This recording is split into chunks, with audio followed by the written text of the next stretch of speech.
बिस्मिल्लाहिर्रहमानिर्रहीम अस्सलाम वालेकुम। और गार्डन में बहुत सारे वेस्ट जो टूटे हुए पॉट्स होते हैं वो हमारे गार्डन में होते हैं और वैसे रखे हुए बहुत बुरे लगते हैं। तो अगर हम इनको रीयूज़ कर लें, एक तो वो काम आ जाते हैं, ऊपर से वो गार्डन में खूबसूरत भी लगते हैं पड़े हुए। और टूटे हुए पॉट्स थोड़ी सी डेकोरेशन से हम इनको थोड़ा सा डेकोरेट करके तो बहुत अच्छा सा हम इनको रीयूज़ कर सकते हैं। अगर हम 2 या 3 पॉट्स को मिलाकर एक और न्यू पॉट्स बना लें, तो वो एक नए डिज़ाइन का हमें पॉट भी हासिल हो जाएगा और इसको ये हम इसमें प्लांट्स भी लगा सकते हैं। तो ये मेरी हार्ड सॉइल थी, बहुत ख़राब सी सॉइल थी।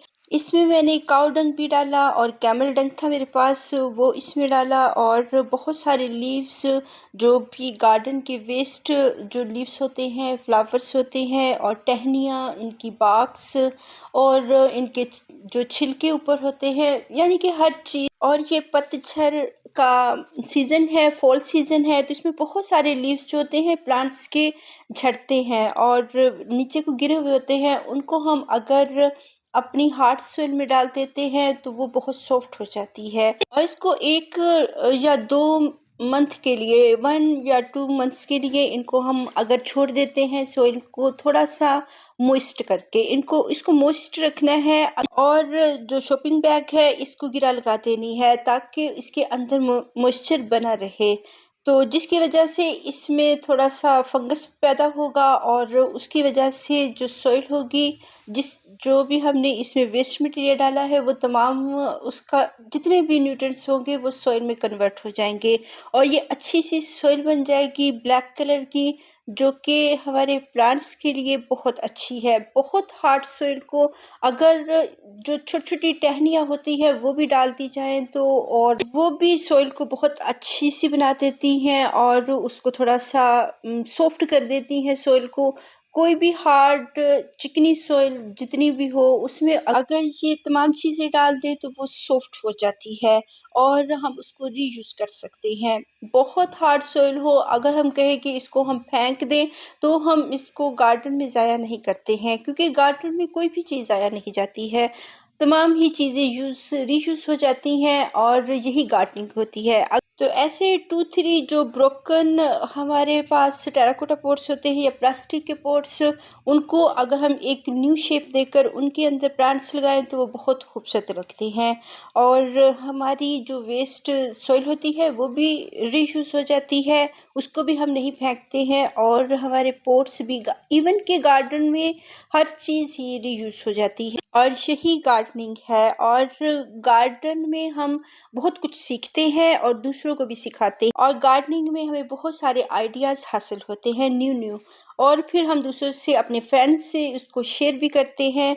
अब ये टर्टल वाइन है, इसकी हैबिट है हर जगह फैलने की और ये ग्राउंड कवर के तौर पे फैलती है और स्प्रेड होती जाती है और अपने हर नोड एरिया से ये अपनी ग्रोथ करती है, एरिया रूट्स बनाती है और वहाँ से फिर ये ग्रो करना शुरू कर देती है।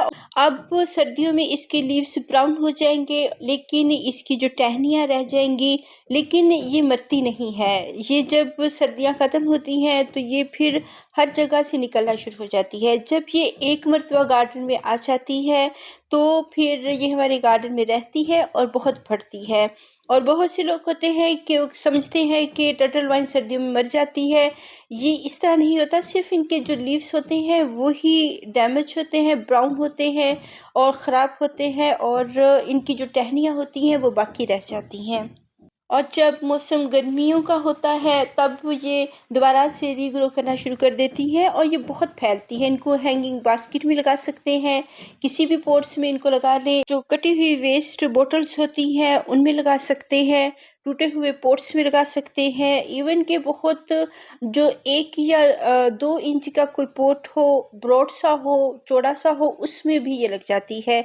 इसकी जो रूट्स होती हैं ज़्यादा गहरी नहीं जाती है, बस ऊपर-ऊपर को बढ़ती हैं, जिसकी वजह से हमें बहुत ज़्यादा गहरे पॉट इसके लिए हमें नहीं चाहिए होते हैं।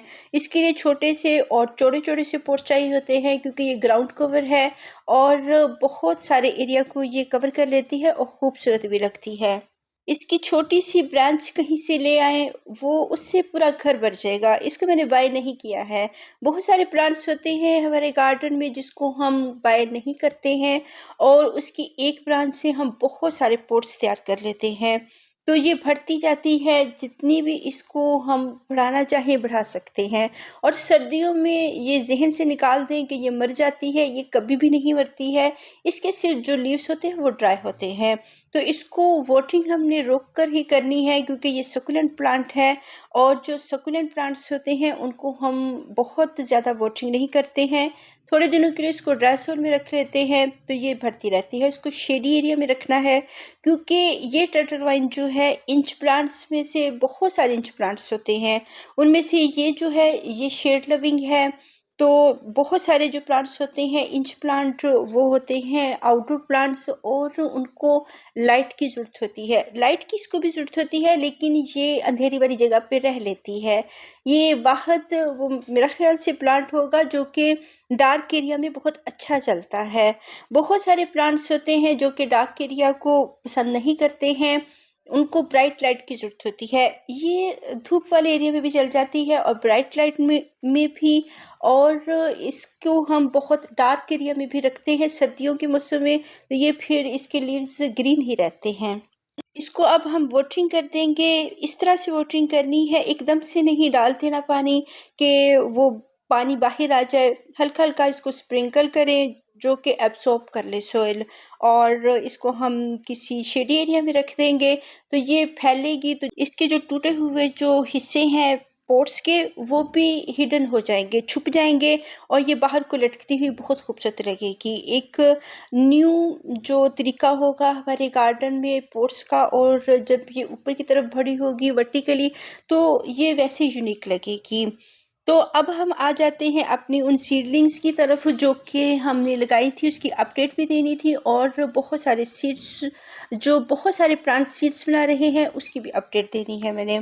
तो ये है इनकी अब छोटी-छोटी सी बड्स बनना शुरू हो गई हैं। ये मैरीगोल्ड हैं और फ्रेंच मैरीगोल्ड्स हैं। अगर हम इनकी सीडलिंग्स ले आते हैं तो ये हमें बहुत फ़ायदा होता है। वैसे तो एक प्लांट जो होता है काफ़ी कॉस्टली हो जाते हैं अगर हम इतने ज़्यादा बाय करें। अगर हम सीडलिंग्स ले आते हैं एक पॉट हमें 120 का मिल जाएगा या 100 का मिल जाता है।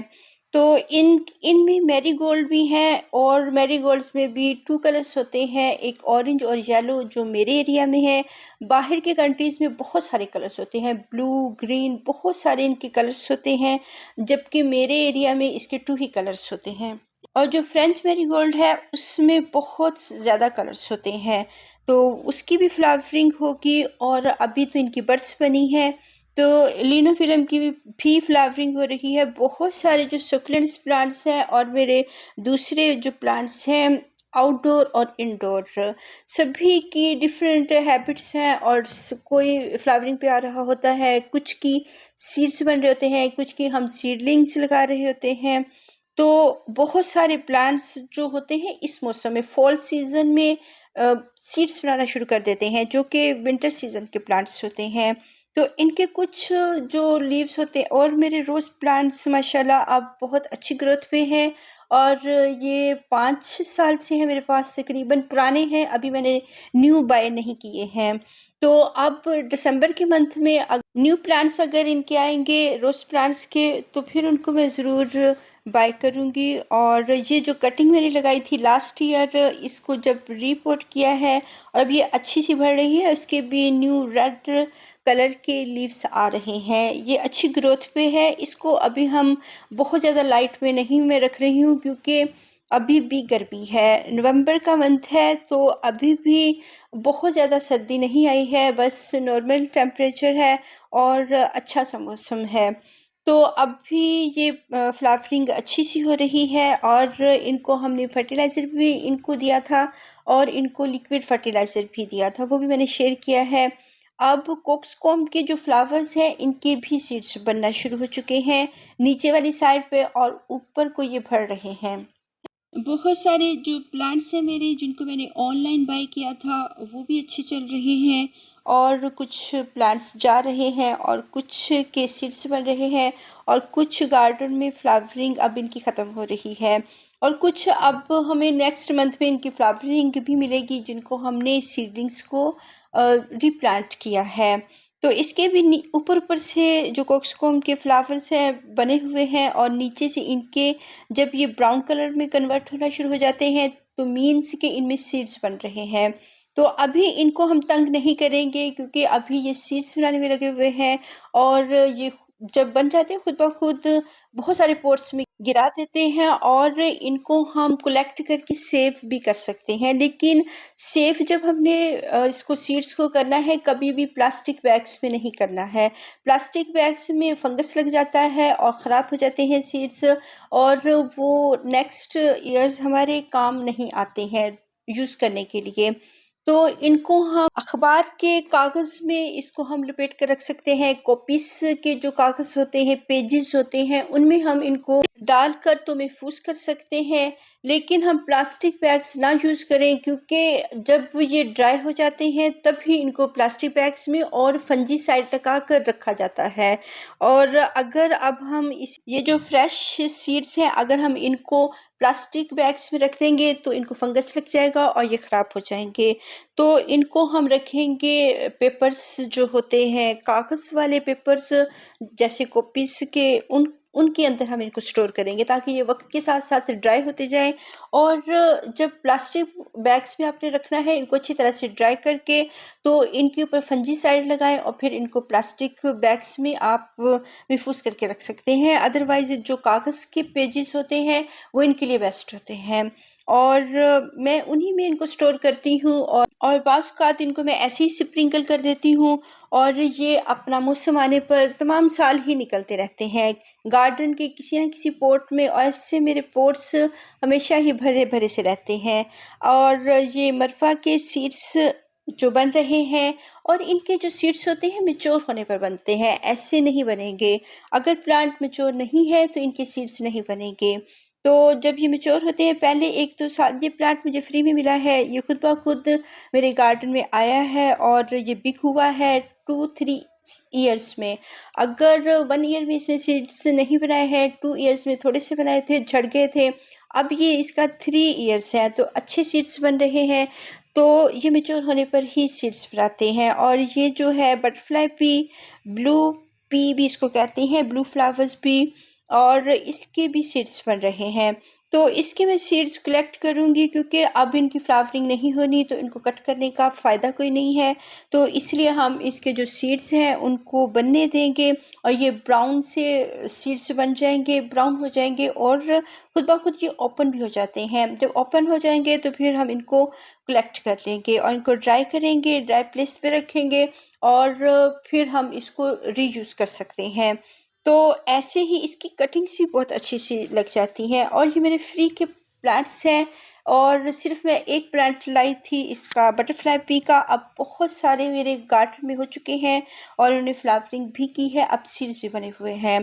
तो और ये मिराबलस जलापा, इसके भी सीड्स बन रहे हैं। ये 2 कलर्स हैं मेरे पास, येलो और पिंक, और ये अब भी नहीं ब्लूमिंग करेंगे, ये करेंगे शाम के टाइम। 4 o'clock है, तो शाम के टाइम ये ब्लूमिंग करते हैं, और तमाम रात को ये खिले रहते हैं, और सुबह के टाइम ये बंद हो जाते हैं। फिर 4 बजे के करीब ये दोबारा से ब्लूमिंग पे आ जाती हैं। और एस्पैरागस फन, इसकी भी सीड्स बन रहे हैं, और एक ऑरेंज हो चुका है, जबकि दूसरे अभी ग्रीन है। तो ग्रीन जो लीव्स होते हैं उनके ऊपर ये देखिए, ये ऐसे ग्रीन ग्रीन होते हैं, ये भी खूबसूरत लगते हैं। और जब ये ऑरेंज हो जाते हैं और खूबसूरत लगते हैं।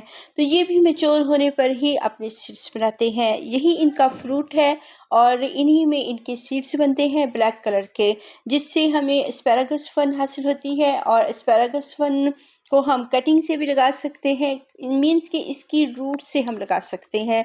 रूट से इस ये बन जाते हैं, सीड से भी बन जाते हैं, रूट से डिवाइड करते हैं, बहुत सारे पोट्स इसके हम बना सकते हैं। तो क्रिसैंथेमम जो है, इसके भी ये फ्लावर्स की बड्स बनी हुई है, जो कि हमें आइंदा आने वाले 2 मंथ्स तक बहुत अच्छी फ्लावरिंग कर देने वाले हैं। और ये 2 to 3 मंथ्स के लिए फ्लावर्स आते रहते हैं। और अब जो बाद में कटिंग्स लगाई हैं उनके बाद में फ्लावरिंग शुरू होगी, और जो पहले लगाई हुई होती हैं उनके फ्लावर्स हमें पहले हासिल हो जाते हैं। और तमाम बहुत बड़ा गार्डन है, इसको मैं एक वीडियो में नहीं दिखा सकती हूँ। तो बाकी नेक्स्ट के लिए अल्लाह हाफिज़।